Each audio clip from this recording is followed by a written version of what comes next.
Lucas 14, a partir do versículo 25. Certa vez, uma grande multidão estava acompanhando Jesus.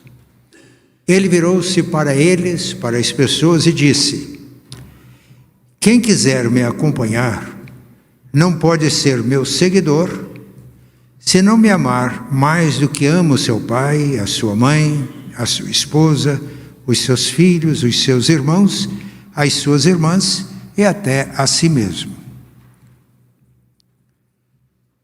Não pode ser meu seguidor quem não estiver pronto para morrer como eu vou morrer, e me acompanhar. Se um de vocês quer construir uma torre, primeiro senta e calcula quanto vai custar para ver se o dinheiro dá. Se não fizer isso, ele consegue colocar os alicerces, mas não pode terminar a construção. Aí todos os que virem o que aconteceu vão caçoar dele, dizendo: este homem começou a construir, mas não pôde terminar.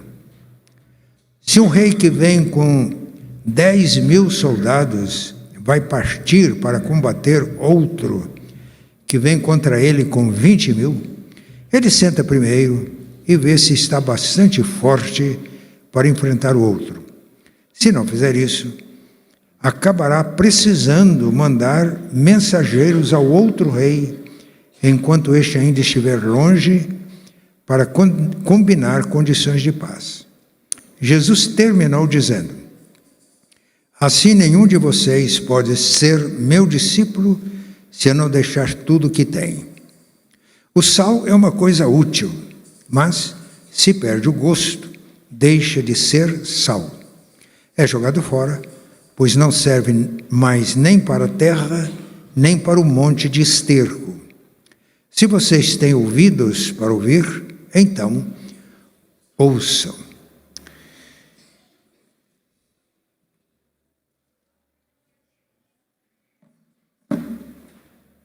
Eu fiz a leitura na tradução linguagem de hoje, nova tradução linguagem de hoje. Mas eu vou usar também a nova Almeida atualizada.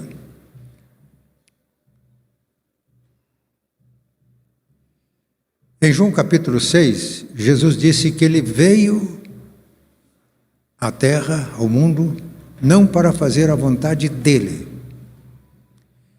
mas a vontade daquele que o enviou.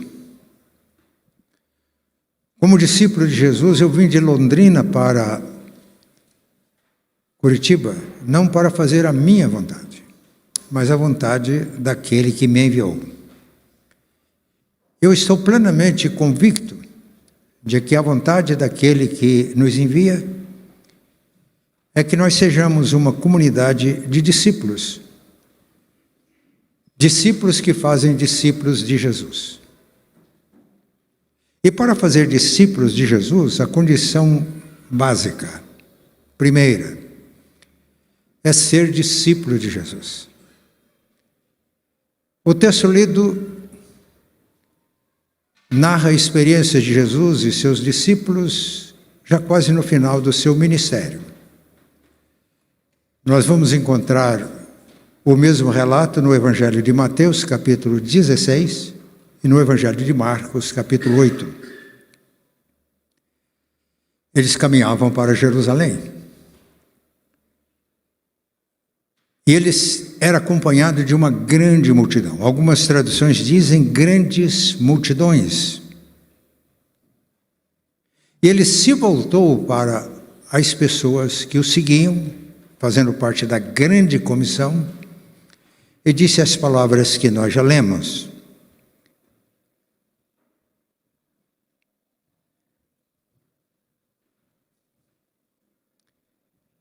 Então ele está se dirigindo à multidão que o seguia. A multidão muitas vezes ela é instável, volúvel, pessoas interesseiras, sem muito compromisso.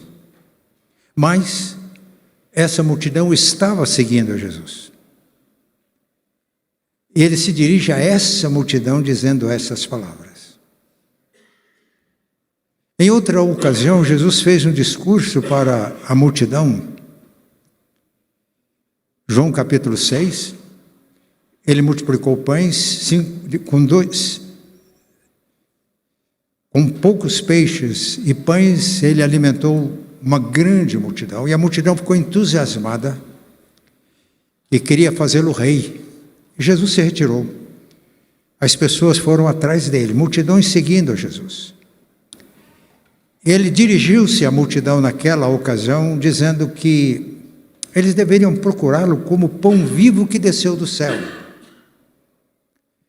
O pão que nos alimenta. Se comermos deste pão, vamos ficar plenamente satisfeitos. E o discurso de Jesus registrado em João 6 é um discurso profundo, um discurso pesado,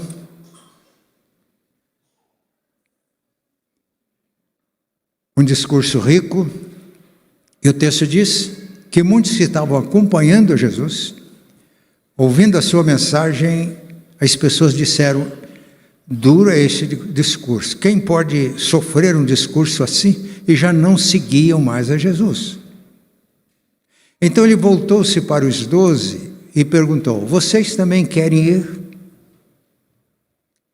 Pedro, em nome dos 12, respondeu: Senhor, para quem iremos nós? O Senhor tem palavras de vida eterna.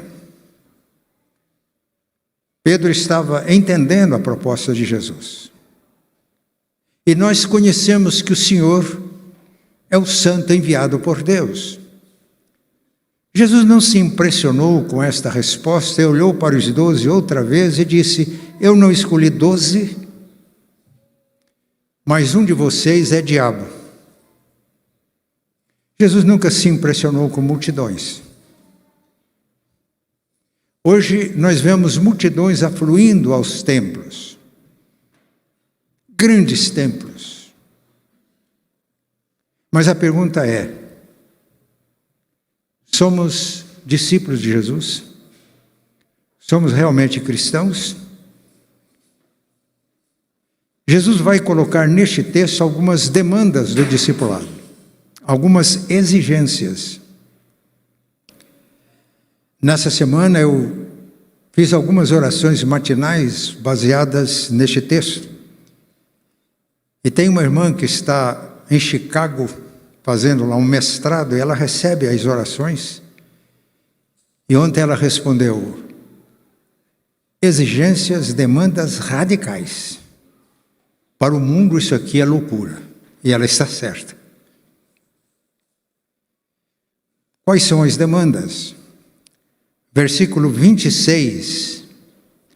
Versículo 26. Eu vou ler agora na Nova Almeida atualizada. Se alguém vem a mim e não me ama mais do que ama o seu pai, a sua mãe, a sua mulher, os seus filhos, os seus irmãos, as suas irmãs e até a sua própria vida, não pode ser meu discípulo. Ele exige amor supremo. Por isso a gente precisa saber quem é Jesus. Ele tem esse direito de fazer essa exigência? Algum líder religioso, Buda, Confúcio, Maomé, ousaram fazer exigências assim? Jesus é singular. Pedro percebeu quem ele era. Para que iremos nós? O Senhor tem palavras de vida eterna. E nós conhecemos, nós sabemos que o Senhor é o Filho de Deus. Mais tarde, quando Jesus perguntou: o que as pessoas dizem a meu respeito? Eles disseram: uns dizem que o Senhor é Jeremias, outro João Batista, alguns dos profetas. Mas vocês, quem dizem que eu sou? Esta resposta é fundamental. Pedro, mais uma vez: o Senhor é o Cristo, Filho do Deus vivo. Agora Jesus faz um elogio. Você é feliz, Simão, filho de Jonas, porque não foi o sangue e a carne quem te revelaram, não foi o ser humano, mas o meu Pai, uma revelação divina. Nós conhecemos a Jesus por revelação de Deus. Saulo estava perseguindo os crentes, quando o próprio Jesus se manifestou no caminho de Damasco. Saulo, Saulo, por que me persegues? Quem és tu? Eu sou Jesus. A partir dali, Saulo passou a conhecer Jesus e tornou-se discípulo de Jesus. Mas logo depois desta revelação e da apreciação de Jesus, Jesus começou a dizer para eles que eles estavam indo para Jerusalém. E lá ele, o Filho do Homem, seria preso, seria maltratado, seria crucificado, morto, e ao terceiro dia ressuscitaria. Aí Pedro, talvez entusiasmado com o elogio, disse: Senhor, isso não vai acontecer. E eu creio que Pedro era sincero, porque quando ele foi para o horto de Getsêmani, ele foi preparado, ele levou uma espada para defender o mestre. Mas o Evangelho de Marcos diz que Jesus fitou os 12 e disse para Pedro: para trás de mim, Satanás. Você não cogita das coisas de Deus, mas dos homens.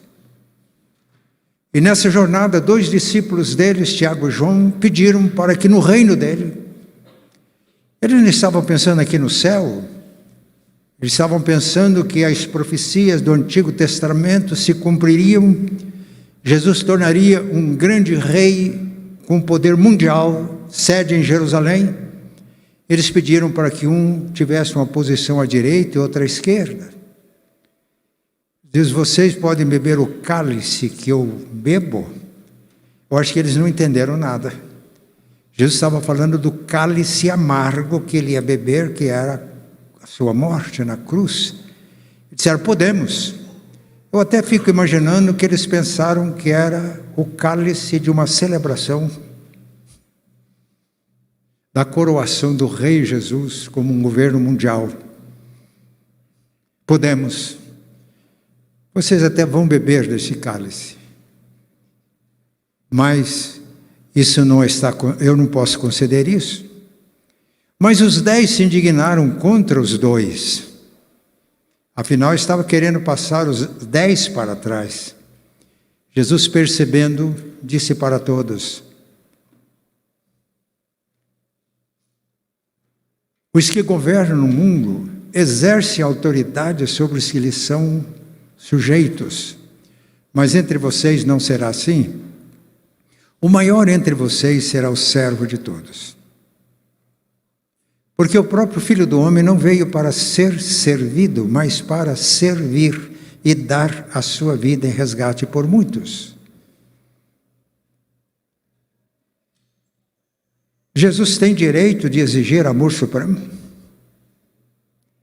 Se alguém amar mais do que a esposa, o esposo, filhos, e amar a sua própria vida mais do que Jesus, não pode ser meu discípulo. Ele foi peremptório, taxativo. Meus irmãos, Jesus não só dá ordens, exige, mas ele inspira. Nada do que ele exige, ele deixou de fazer, vivendo a plena humanidade que ele assumiu para ser o nosso Salvador.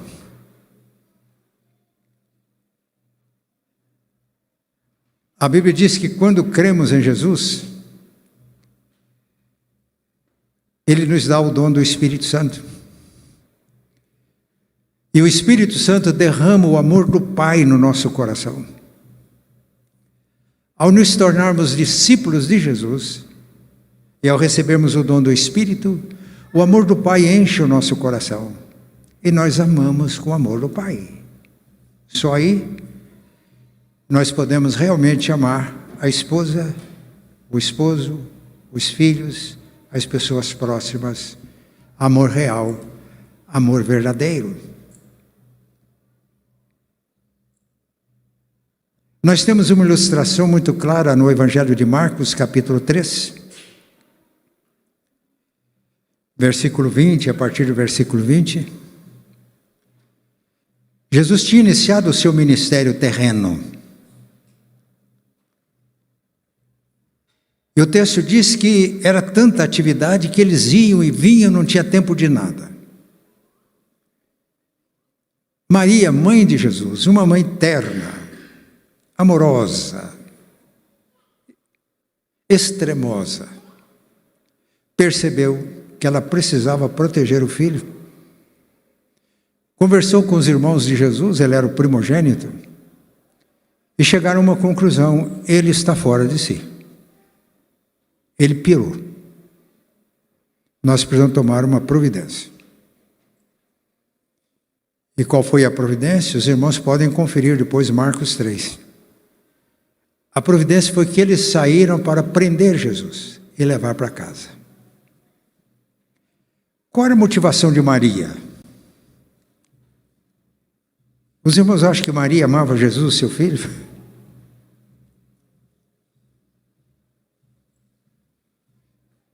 Mas não conseguiram chegar até a presença de Jesus porque ele estava ensinando numa casa e havia muita gente.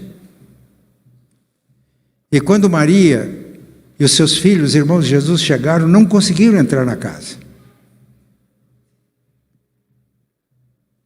Se os irmãos lerem Marcos 3, vão perceber que antes de Maria e seus filhos chegarem à casa onde estava Jesus, houve um encontro com os escribas.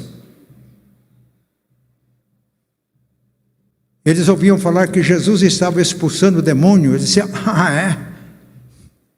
Não se iludam com este homem. E quem eram os escribas? Eram os entendidos da lei de Deus, eram os líderes espirituais do povo. Aí ele expulsa Satanás por Beelzebul, o príncipe dos demônios. Maria tinha razão. Eu acho que qualquer mãe ficaria preocupada. Vamos proteger o filho. Vamos trazer o filho para casa. Eu entendi um pouco isso quando, na década de 90, o meu filho foi para a Alemanha fazer um mestrado, 2 anos e meio. Nós não tínhamos recursos para suprir as necessidades dele. Chegou na Alemanha, alugou um apartamento pequeno, e lá em Stuttgart, onde ele ficou, as pessoas colocavam na rua móveis que descartavam. Ele saiu pelas ruas e, com esses móveis, ele conseguiu montar o apartamento. E sabendo tudo isso, eu fui levá-lo ao aeroporto, eu chorava. Eu não chorei, mas os irmãos imaginam o que eu senti.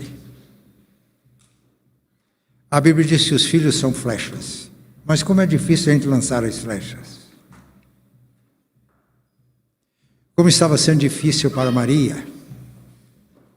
Ela percebeu as dificuldades, os problemas, o conflito. E pelos laços da natureza humana, ela estava fazendo o que era certo. No entanto, como não conseguiram chegar até onde Jesus estava, eles mandaram o recado. Eu acho que o recado foi sendo transmitido, né? Ele falou: olha, diga aí para o que está mais próximo, para dizer para ele que estamos aqui, queremos falar com ele. Até que chegou a presença de Jesus. Olha, a tua mãe e os teus irmãos estão ali fora, eles querem falar com você. E Jesus perguntou: quem é minha mãe? Quem são os meus irmãos? E olhando para as pessoas que estavam assentadas, ouvindo o seu ensino, ele diz: aqui está minha mãe, aqui estão os meus irmãos, porque todo que faz a vontade de Deus é minha mãe, meus irmãos, minhas irmãs.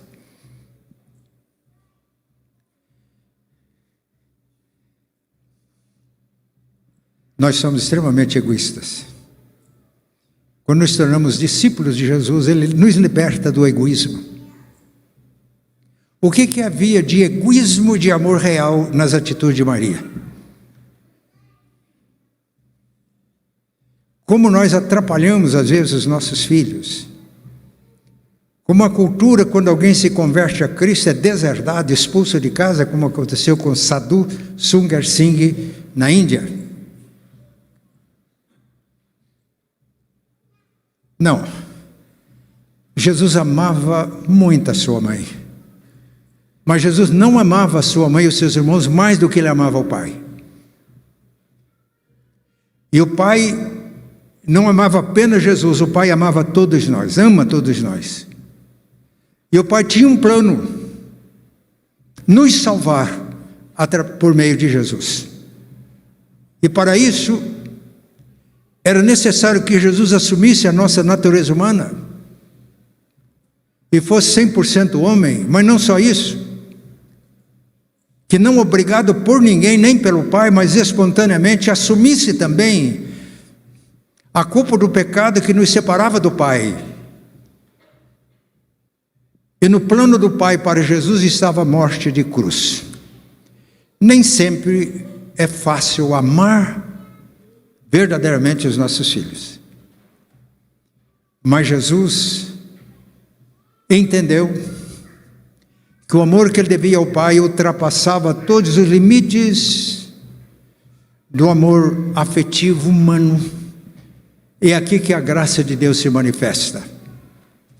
Quando a gente lê a Bíblia, a gente descobre que os irmãos de Jesus não criam nele. João capítulo 7. Eles fizeram algumas observações a Jesus. E aí o evangelista explica, nem os seus irmãos criam nele.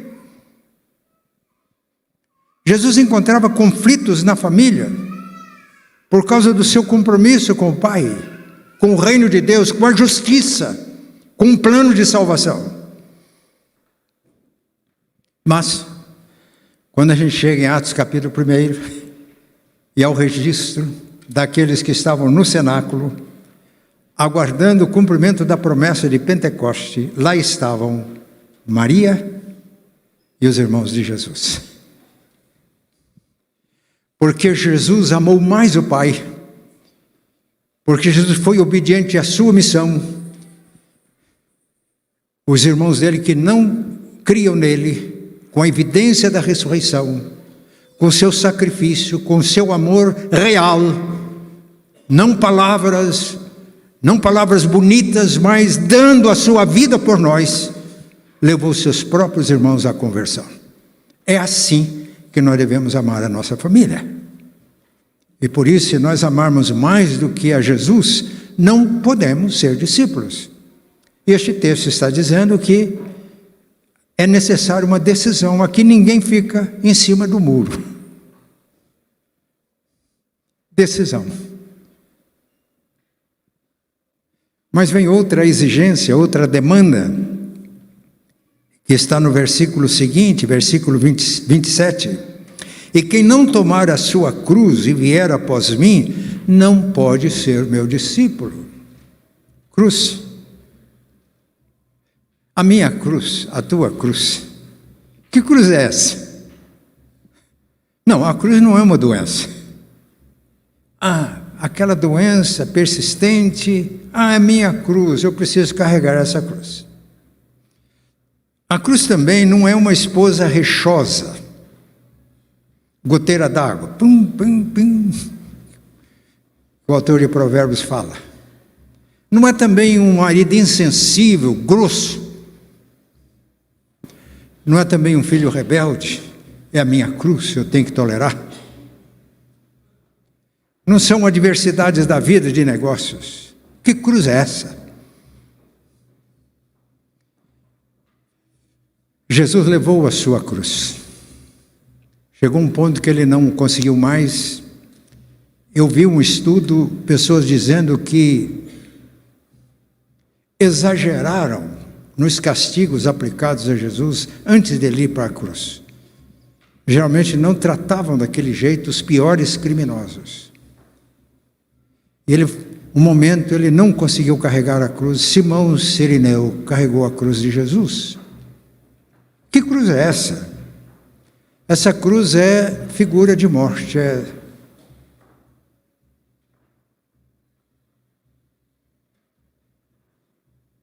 instrumento de morte. e de morte lenta, de morte dolorosa, de morte vergonhosa. Como amamos nossos filhos, como Maria amava o seu filho, quando ele estava na cruz, a Bíblia diz que dentre as pessoas presentes estava Maria, contemplando o filho na cruz.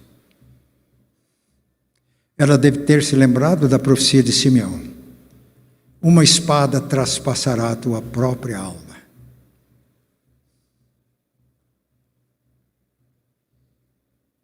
Discipulado tem preço? Qual o significado da cruz de Jesus para nós? O problema da velha natureza do velho homem não tem conserto. Você não conserta com reformas religiosas, fazendo mudanças pontuais na Bíblia aqui e ali. O velho homem, a velha natureza, está condenado à morte. Porque o salário do pecado é a morte. Mas o dom gratuito de Deus é a vida eterna.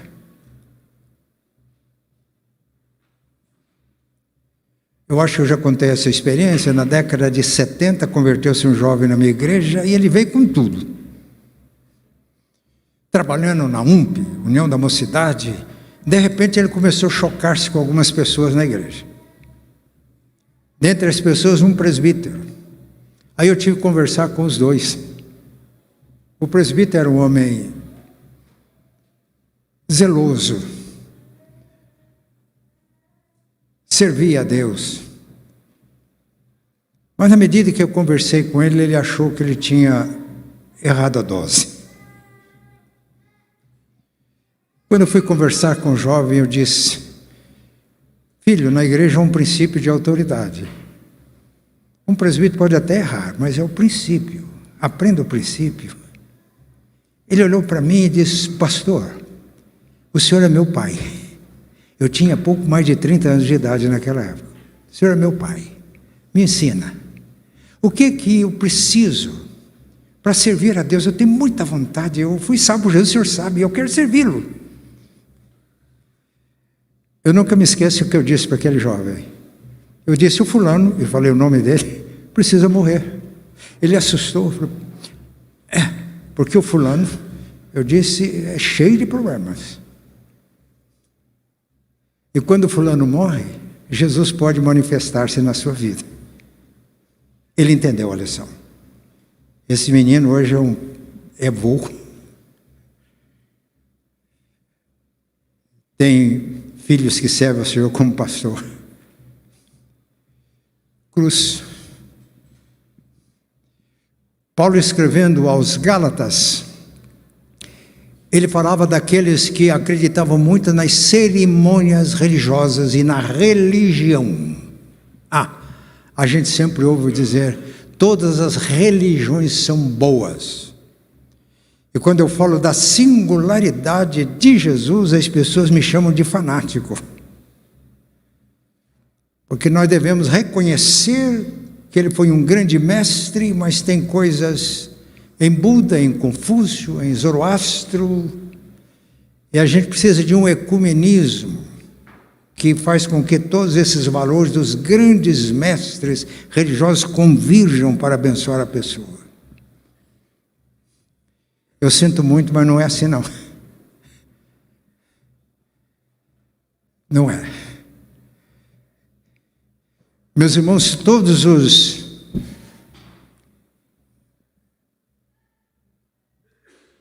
direitos que nós entendemos que temos por causa de praticar cerimônias religiosas não valem nada diante de Deus. Isaías disse o seguinte: as obras de justiça das pessoas diante de Deus são trapos de imundícia.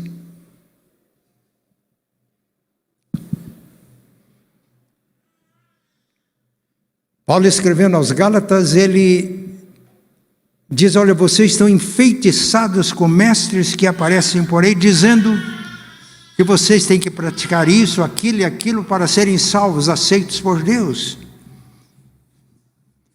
E na carta aos Filipenses, capítulo 3, diz: se alguém pode se gloriar nas suas experiências religiosas, eu teria muito mais razões para me gloriar, porque eu sou israelita da gema, da elite de Israel, tribo de Benjamim. Quanto à lei, eu fui fariseu, as pessoas mais zelosas por cumprir tudo o que a lei manda. Em relação à igreja, eu fui tão zeloso que eu persegui a igreja. E aquele que eu achava que era lucro para mim, depois conheci a Cristo, eu considero lixo, perda.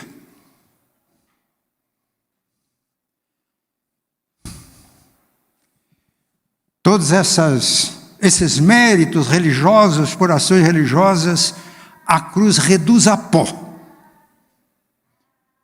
Se cerimônias religiosas salvassem, o sacrifício de Cristo na cruz teria sido inútil.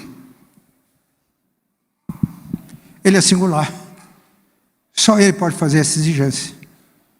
Não, eu não quero que vocês se reformem, eu não quero que vocês façam um esforço aqui.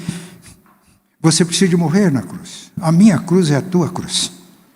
Quando nós nos unimos a Jesus pela fé, a morte dele na cruz é a nossa morte para o pecado, e a ressurreição dele é a nossa ressurreição para uma vida nova.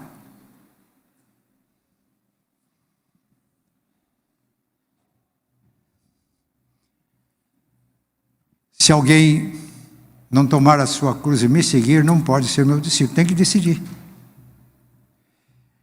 Eu afirmo que o discipulado é o projeto fascinante de vida. Primeiro, porque quando nós amamos realmente, o amor é o caminho excelente. O amor nos liberta do egoísmo, nos deixa livres para servir. E fazemos tudo agora por amor ao Pai, por amor a Jesus. Projeto fascinante. Mas, quando eu entendo que a morte de Jesus é a minha cruz e eu morro para o pecado e consigo ressurgir para uma vida nova, não existe religião no mundo que faça isso, só Jesus. Portanto, ninguém fica em cima do muro, ou rejeita ou segue. Ele disse um dia: entrem pela porta estreita, porque larga é a porta e espaçoso o caminho que conduz para a perdição, e são muitos que entram por esta porta. Porque estreita é a porta e apertado o caminho que conduz à vida, e poucos são os que entram por ela. Por isso, não devemos ficar fazendo parte de uma multidão inconstante, interesseira, volúvel. Quando ouvimos o chamado de Jesus ao discipulado, é decisão. Meus irmãos, quando eu percebo que não sou eu mais que vivo, é Cristo que vive em mim. Esse é um projeto fascinante de vida. Mas o texto tem mais exigências. Jesus agora nos orienta a fazer o cálculo do discipulado. Ele usa duas figuras. Se uma pessoa vai construir uma torre, antes ele faz cálculos se ele pode começar e terminar. Porque senão, as pessoas vão caçoar dele. Ele começou e não terminou. Eu estou chegando no fim da minha vida. Eu sempre peço a graça de Deus para que eu termine bem.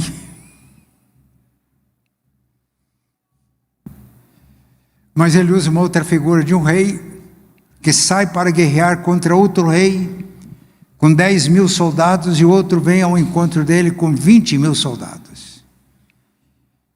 Se não fez os cálculos, ele vai mandar uma embaixada pedindo condições de paz. E Jesus termina dizendo: assim é com todo aquele que não renuncia o que tem, não pode ser meu discípulo.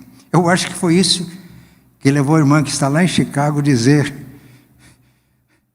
a demanda, a exigência é alta. Para o mundo é loucura. Jesus disse que nós não podemos servir a dois senhores. Servir ao Senhor e às riquezas. E Mamon é o Deus do dinheiro.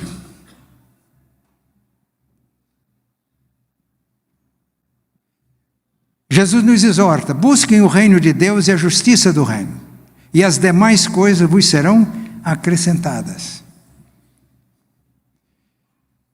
C.S. Lewis disse que quando eu busco o reino de Deus e a justiça do reino, eu tenho tudo. Quando eu busco as outras coisas, eu não tenho nada, porque não tenho o essencial. Mateus e Lucas, refletindo essa mesma situação do ensino de Jesus, Jesus faz a pergunta: quem quiser salvar a sua vida, perdê-la. Mas quem perder a sua vida por amor de mim, achá-la. E faz a pergunta: que aproveita o homem ganhar o mundo inteiro e perder a sua alma? Não. Nós não podemos ser mundanos e ser discípulos de Jesus. Há uma ilustração rica no Antigo Testamento.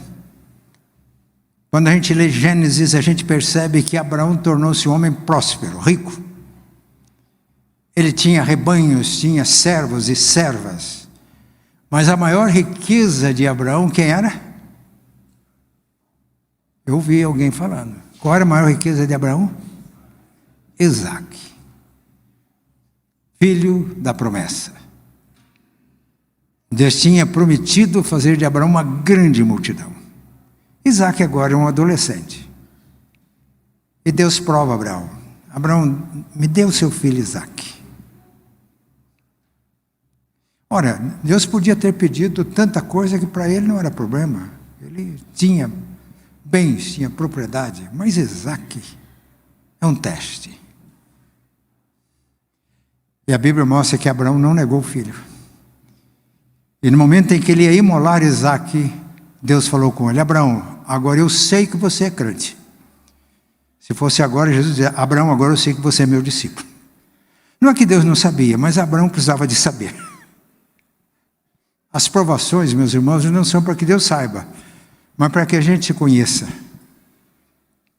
E o autor da Epístola aos Hebreus disse que Abraão estava para oferecer o seu filho, crendo que Deus era capaz de ressuscitá-lo dos mortos para cumprir as promessas que ele tinha feito.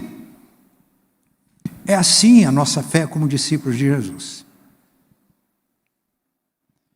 Renunciamos à segurança que a família pode dar.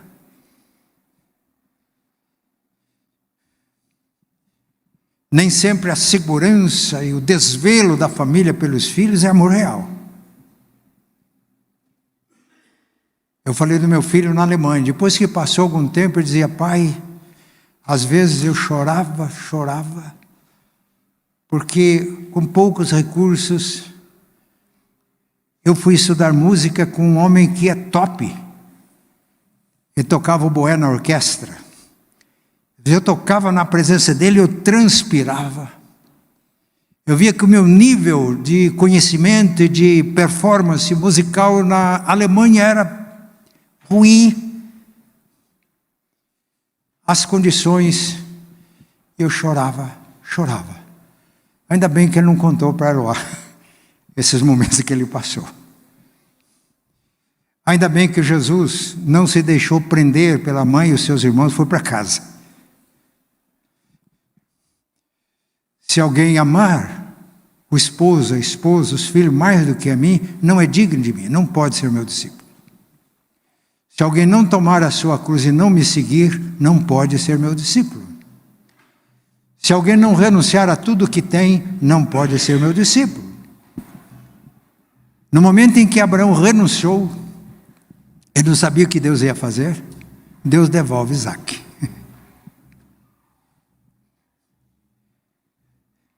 Busque o reino de Deus em primeiro lugar e a justiça do reino, e as outras coisas serão acrescentadas. Meus irmãos, a gente pode usufruir com alegria tudo aquilo que Deus acrescenta na nossa vida. Mas colocar a felicidade, A segurança da vida nos bens terrenos é uma insensatez. Jesus contou a parábola do homem rico, que os seus campos produziram muito.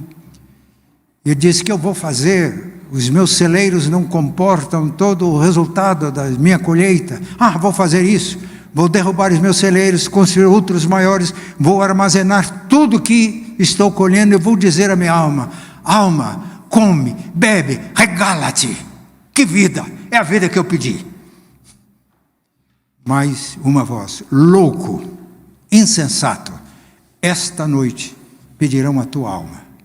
E o que você preparou, para quem será?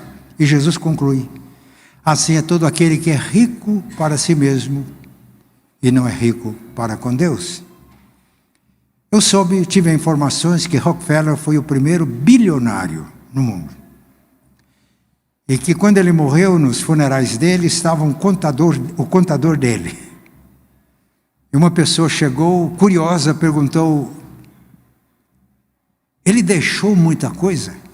E o contador respondeu: deixou tudo. Não levou nada.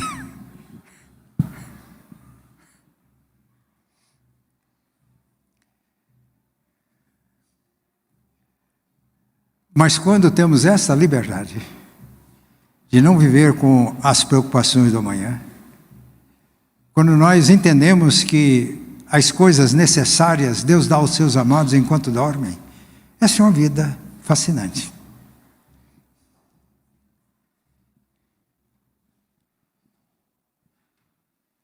Se eu já contei o que eu vou contar agora, eu peço permissão para contar uma experiência bem pessoal. Eu acho que eu já contei, não sei aqui. Se alguém vai ouvir a segunda vez, depois eu vou fazer teste, se guardou.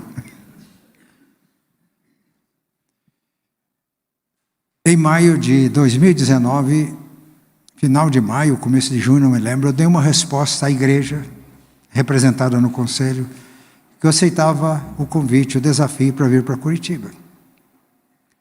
Mas a minha esposa começou a sentir dores, artrose, artrite. Fomos para o melhor ortopedista de Londrina. Ele examinou, pediu exames, mostrou para a gente. Disse: o tratamento é este, os remédios são esses. Se não resolver, podemos indicar uma cirurgia. Mas a cirurgia é complicada. Ele era um médico muito aberto. Porque antes dessa consulta ele tinha dito para nós: eu vou dizer logo o que pode acontecer, porque senão depois você vai ficar sentindo dor e vai me xingar. Então eu já vou dizer logo para vocês. Porque se você fizer a cirurgia, vai fazer não sei quantas sessões de fisioterapia. E a coisa é dolorida. Olhou para minha esposa e falou: é questão de idade, tem que ir se acostumando com esse negócio. E quando saímos do médico, a Eloá é sempre assim: quando eu estou com ela em algum lugar, se eu distraio um pouco, ela já sai na minha frente. Toda a vida foi assim. E ela saiu na minha frente, eu observando, ela estava colocando os pés com muito cuidado. Eu vi que doía muito. Eu disse: pai, o meu coração ficou dilacerado. Eu já dei uma resposta. Não falei nada para ela, mas eu dizia: a maior declaração de amor para minha esposa agora é dizer que eu não vou não. Eu vou cuidar dela. Mas já tinha dado a resposta. Fiquei uns 2 ou 3 dias assim. A minha filha foi lá em casa, ela disse: eu já estava aqui acertando um enxoval do Matias para Curitiba, mas ele já faz alguns dias que ele nem quer conversar sobre o assunto. Porque se eu conversasse, eu vou dizer para ela que não vou mais. Mas também não tinha certeza. Momentos difíceis. Resolvi orar. Foi uma oração muito simples, viu, gente? Nada de excepcional. E enquanto estava orando, me veio à mente: busque o reino de Deus e a sua justiça em primeiro lugar, e as demais coisas serão acrescentadas. Eu fiz uma pergunta simples. Não ouvi voz, nada disso. Lá no íntimo: Senhor, essas demais coisas incluem uma condição boa para Eloá? Não vi nada, mas uma alegria, uma paz inundou meu coração. Mais uma perguntinha. Mas o que é mesmo justiça do reino? Eu nunca tinha tido essa clareza. A percepção foi clara: obediência. Então, Curitiba é missão, a certeza veio. Terminou aquele momento, eu procurei ele lá, falei: vamos continuar arrumando um enxoval para Curitiba? Deus curou assim diretamente? Não. Quando ela saiu do médico, eu perguntei: gostou do médico? Ela é muito sincera: não gostei. Não gostou por quê? Ele não luta por mim. Ele falou: o protocolo é esse, acontece, pode acontecer isso. Não luta por mim. Aí a responsabilidade minha ficou maior. Mas oramos. Coisa simples. Como resposta da oração, ela descobriu um extrato que ela possa usar 3 vezes por dia e um combo de ervas medicinais. Quando chegou no fim do ano, antes de vir para cá, os nossos filhos tinham ido em casa quando ela estava muito mal. A nossa casa em Londrina tem um mezanino, para subir no mezanino, ela estava se apoiando no corrimão. Aí quando eles voltaram no final do ano, uma festa de família, para Natal, ela precisou de alguma coisa lá no mezanino, ela correu, subiu correndo. Ele disse: mãe, o que aconteceu? Da última vez que a gente veio aqui, a senhora subiu aqui, mas eram dores. Quem quiser salvar a sua vida, perdê-la. Quem perder a sua vida, por amor de mim, achá-la. Quem tiver projetos, tem que dar conta dos seus projetos. Mas quando eu me torno discípulo de Jesus, eu não tenho mais projeto.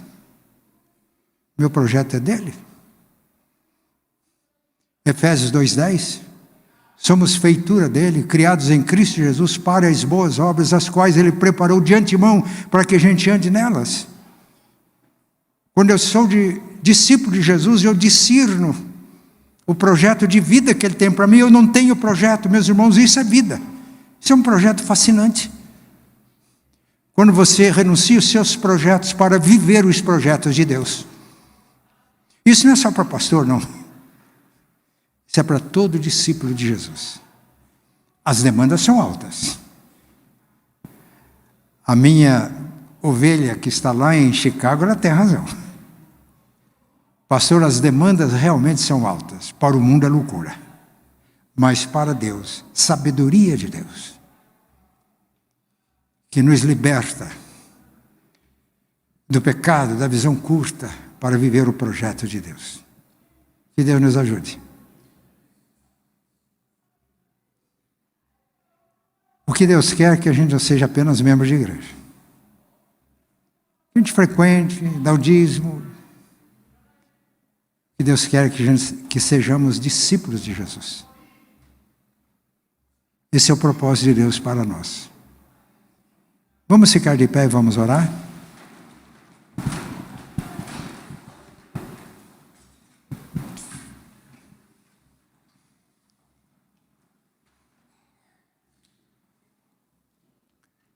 Jesus não força ninguém para essa decisão. Lá em Marcos ele diz: se alguém quer vir após mim, negue-se a si mesmo, tome a sua cruz e siga-me.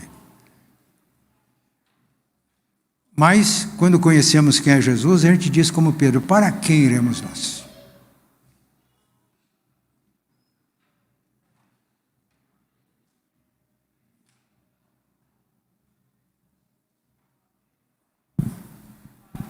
É a nossa decisão, ser mais do que membros de uma igreja, ser discípulos de Jesus.